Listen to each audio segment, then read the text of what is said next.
Well, hello and welcome to Bingewatch, the podcast where we take a look at the hottest new TV and film releases on streaming television platforms.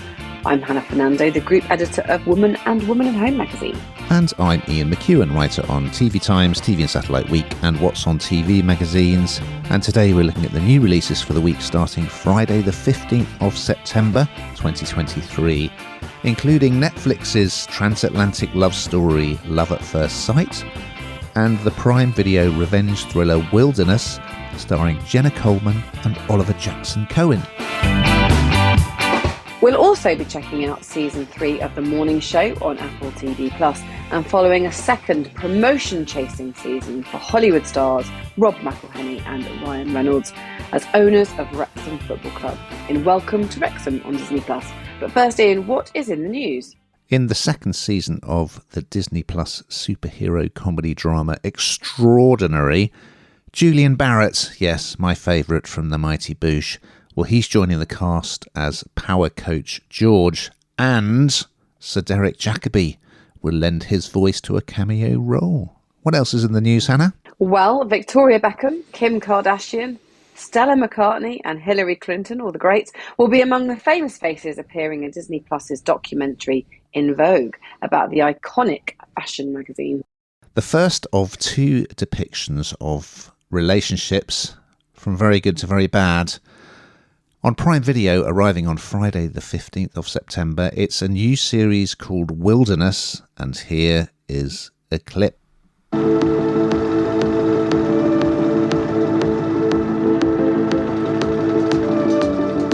If you'd have seen us that day, you'd have hated us. This perfect, happy couple. Charming husband. Loving wife. Everyone fulfilling their roles. Like I'd been doing since I was a girl. Okay, you got 6 episodes of this one. It stars the lovely Jenna Coleman and Oliver Jackson-Cohen. It is based on a novel, I gather, by B.E. Jones, but I haven't read it. Anyway, it's about a couple called Liv and Will Taylor, played by Coleman and Jackson-Cohen. He is a hotel events manager, and he lands a job in New York, so she upsticks to go and live in New York with him. It all seems very dreamy and lovely. However, she discovers via the old mobile phone, of course, that he has been cheating on her. Now, I think at this stage, everyone will be shouting at the screen, "Get out, get rid of him.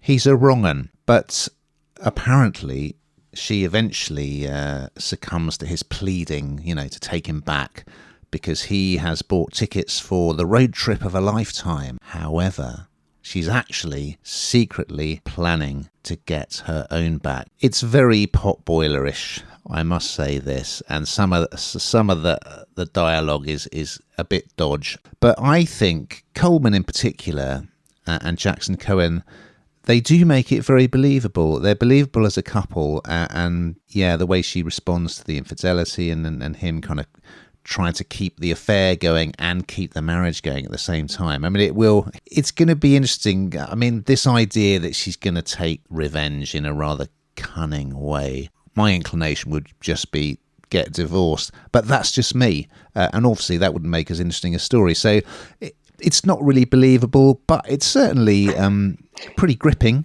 I enjoyed the performances. So yeah, not totally my cup of tea, but it did keep me gripped. What did you think, Anna? Well, the trip of a lifetime, that seals the deal, isn't it? To stay with a man that cheats on you. I mean, why wouldn't you? Yeah, I know what you mean about credibility, and I think that is a bit in question. But having said that, I don't think it's quite as cut and dried as, just divorcing someone.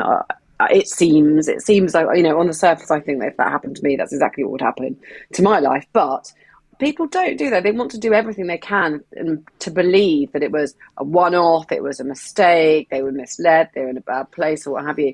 And so I kind of got on board with her initially, but then of course I realised actually she's just there to get some quite horrible revenge.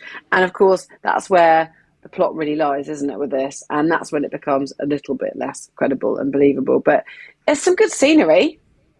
I mean, we can go with that. Yeah, and I forgot to mention that Claire Rushbrook appears as Liv's mum, and her mum suffered kind of infidelity in her marriage. So there is that kind of idea of she doesn't want to end up in the same situation as her mum, who is obsessed with her kind of ex-husband and his new relationship and what he's getting up to. So that kind of lends a little bit of credibility to her motivation. But anyway, there we go. On a slightly more uplifting note, arriving on Netflix on Friday, September the 15th, it's the feature film Love at First Sight. And here's a clip. On a typical day at John F. Kennedy Airport, there are thousands of people going hundreds of places. Excuse me, sorry. My battery keeps dying. I'll borrow mine if you want. But today, a girl and a boy will meet. Sorry, I don't share electronics till the third date. Okay. No, I suppose it is quite intimate. And it will change everything.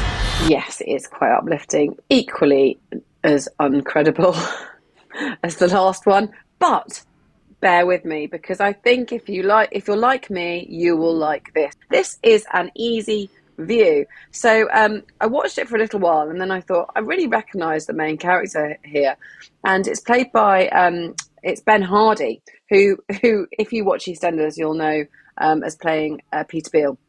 And I think he did quite a good job of the part that he plays in this, actually. He's at first I thought, he's not good looking enough. Terrible, isn't it? But that sort of, really swarthy look I sort of imagined.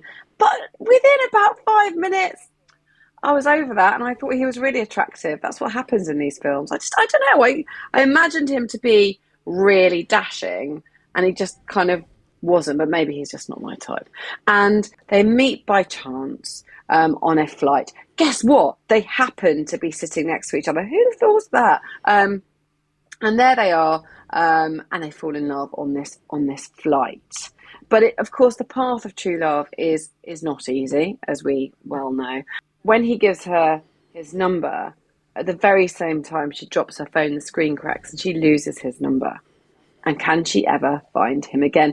Now, this is based on the critically acclaimed book, The Statistical Probability of Love at First Sight, by Jennifer E. Smith. And it is all based on exactly that. So first of all, what are the chances of you meeting your soulmate? I think it's a very small percentage. Then the idea that they might be on the flight with you. Oh, yes, they are. Oh, and then you happen to be sitting next to them. And then you lose their number and you've got to try and find them. It's very, very light entertainment. But I thought they both played the part really, really well, because Hayley Lou Richardson plays Hadley. Do you know what? I think she does a really good job, actually. She's quite funny in places. They're really different sort of characters. But it moves quite quickly, this relationship. I'm not sure I'd be that forward on a first meet and a plane flight with someone I'd never met before, but she really is, and it is literally love at first sight. You can see their eyes looking, and the kind of narration around it is really funny. So I thought it was all right. I was prepared to be very annoyed by this, because it's got the meet cute setup, and it's got a rather quirky narration all about statistics, because he is studying statistics, and so that it gives it a slightly kind of quirky vibe. But I was won over by it, I must say. I thought they were both really good as the romantic leads, and also these characters, they're not annoying, they're not cliched, they're quite funny, they're very charming, they're reasonably mature. So I felt the parts with the two of them getting to know each other worked really well. When they arrive, when their flight lands in London and they go their separate ways briefly, I didn't feel that's when it loses its way a bit. You've got Rob Delaney from Catastrophe, who is brilliant. In this, he's playing Hadley's dad, who is getting married for the second time, and that's why she's come to the UK. And then you've got Sally Phillips and Dexter Fletcher play Oliver's parents. Not going to say too much about what's happening there, because it's a plot spoiler. So I felt, when it moved away to them being with their families, it slightly went a bit flat. But I have to say, I was very pleasantly surprised. And I think that Ben Hardy, he's got a little bit of a kind of young Martin Freeman style of acting. Well, in this at least. So I thought they were both really good, and it was surprisingly enjoyable. And now for something completely different. From Wednesday, the 13th of September, on Disney Plus. Yes, it's the return of Welcome to Wrexham. And here's a clip. Look, we're looking at the documentary right there. Hi, documentary! Rob and I came together to purchase a football club. Everything is going exactly the way we want it to go, and then we lost in the semifinal. This was not in the Hollywood script. But now millions of people are following and watching, which we didn't have before. A lot of expectation. Oh my God, the expectation. So this is a second season of... It's a sports documentary series, which is all about Wrexham Football Club, which most people will be aware, even if they didn't see the first series, that Wrexham were bought by Hollywood stars Ryan Reynolds, who is in Deadpool, among other things, and Rob McElhenney, who is best known for Mythic Quest and It's Always Sunny in Philadelphia. So yeah, they bought the club, and it was big news, of course, and at the end of the first series, it kind of ended in disappointment because they lost I think it was the FA Trophy final, and they lost a playoff semi-final as well. So it was like, oh. So if you follow football, you will know what happened in the 2022 to 23 season. You'll know what happened to Wrexham. But if you don't, I'm not going to spoil it for you by saying what happened. So this is following that season. So this is kind of a make or break season for the Red Dragons, as Wrexham are known, because the guys are looking to develop the ground, and they really need to get promoted because they brought in a lot of players who are on higher wages, including, people will recognise, Ben Foster, quite a famous goalkeeper. What I like about this series, I mean, Reynolds and McElhenney are very appealing when they appear, but it's not all about them. It really focuses on the club and the community. So you get one episode is all about an autistic fan and a player who has an autistic son. That's very affecting. Then you've got another episode looks at the women's team, and particularly the star striker who her day job, she works in a prison. So it really widens the whole thing out, and we do see Rob and Ryan from time to time, but it's really about the players, the staff, the fans, the community, and you don't have to be a massive football fan to enjoy it because it's just a great story. And I mean their ground, the racecourse grounds, good bit of football trivia here. It's the world's oldest international football stadium. Imagine that. So yeah, I recommend it. I'm a football fan anyway, so I got a lot from it. But as I say, you don't have to love football to enjoy this. What did you think, Hannah? Well, I completely agree with you. You don't have to love football because Ryan Reynolds is on the screen and Rob McElhenney.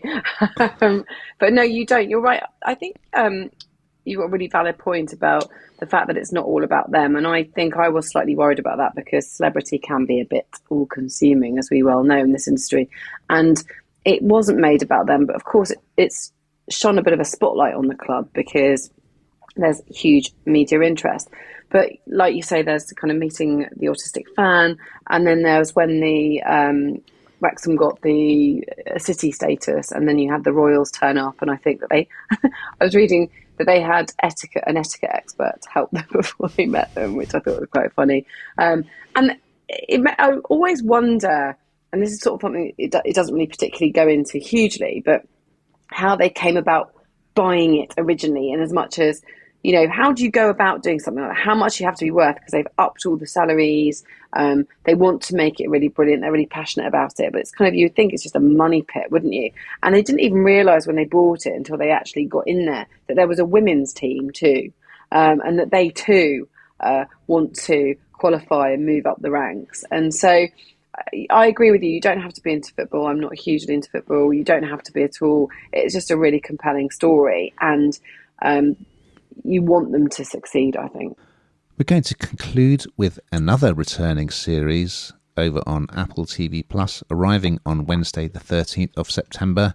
It is season 3 of The Morning Show, and here's a clip. I'm all over this network. I need to have a say in the future of this place. What you are asking is unprecedented. I am unprecedented. You want that seat at the grown-up table. But it's not your turn, Alex. Don't forget to shut the door on your way out. Yeah, so I'm a bit of a fan of this. I think this is really good, and I think that Apple TV Plus has done a great job of these series. And as you say, we're into series 3, so it's clearly incredibly popular. It's based around these 2 news presenters, but of course that would just be a bit dull. It's also about their lives too, and gives you kind of a bit of insight into the media, I guess, and how difficult it is, particularly in this climate, for the press to survive to a degree. And I like this.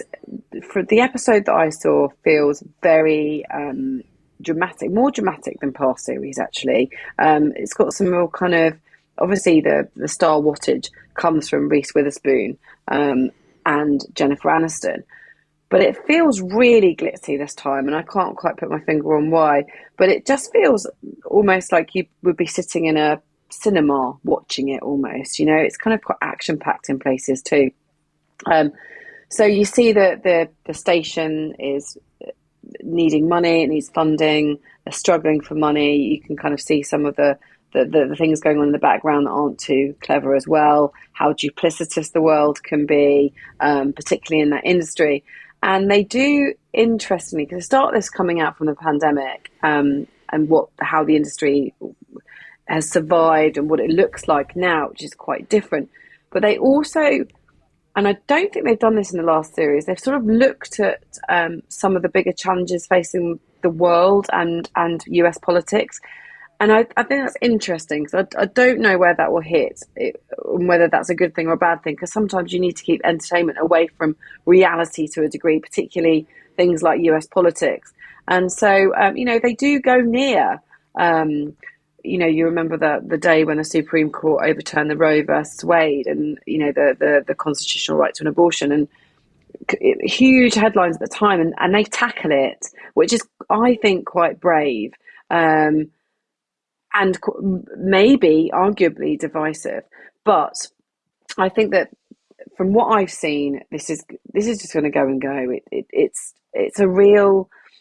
They put a lot into it, and it's not just silly. I kind of, when I first watched it, I thought this was end at some point soon. It can't keep going. But they are rejuvenating it all the time and finding new storylines, and I think it really works. It's really good, isn't it? And fascinating to set it on a TV network. Like, remember that excellent film from years gone by, Broadcast News, which was all about people kind of vying to become the news anchor. So yeah, you've got great star power in Witherspoon and Jennifer Aniston, who are both excellent. You've also got Billy Crudup, who I'm a big fan of. He plays the executive who's sort of in charge of the network, and he's a bit of a wheeler dealer, and he's not to be trusted. Now, I would say, I mean, sure, if you've not been watching it, go back and watch seasons 1 and 2. But I, having seen little bits of those, jumped back in at the beginning of this series, and you can pick up the threads, no problem. So there's plenty going on, as you say. So John Hamm has got a great role as a tycoon who is launching a rocket into, I think, sort of low orbit. Basically, they're going to go up and have zero gravity, and they're going to take one of the newscasters up with them. Originally it's going to be Alex, played by Jennifer Aniston, but for reasons that I won't reveal, the plans change. Yeah, as you say, they do touch on the subject of abortion as well, go behind the scenes as to the private lives of the 2 newscasters. So it's just one of those really well written and performed, sort of classy US TV series that we think, oh God, I wish we could make things like that, because it's very stylish. You've got Crudup and Ham in a sauna together in episode 1. What's not to like there?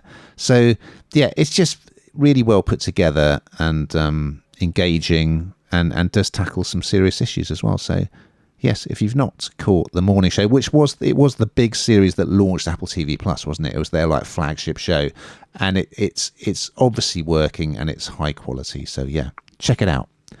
Now we've got to that time, Hannah, where we find out what you've been binge watching this week. Well, not a huge amount, but I have been diving into Young Sheldon. Have you been watching that? It's a bit of a... The kids absolutely love it, and I think anything that's inappropriate goes over their head. But it is really quite funny. I must admit, I've been laughing out loud. Well, I watched this morning the first in a new series by Lorna Kunsberg, who was the BBC's political editor, and it's looking at the history, sort of telling the inside story of the Tory government since David Cameron triggered the referendum on Brexit, and it is absolutely superb. So yeah, check it out if you've not seen it. You can see episode 1 on iPlayer. Now we've just got time to look ahead to next week's tasty morsels. So what are we going to be talking about, Hannah? Well, I'm very excited about what you're about to announce, but troubled Edinburgh cop Ray Lennox investigates a VIP sex scandal as the Irvine Welsh drama Crime returns to ITVX. And the loved-up students prepare for adulthood. Oh, we're looking forward to this. As comedy drama Sex Education concludes on Netflix. So we look forward to those and much, much more. But in the meantime... Watching!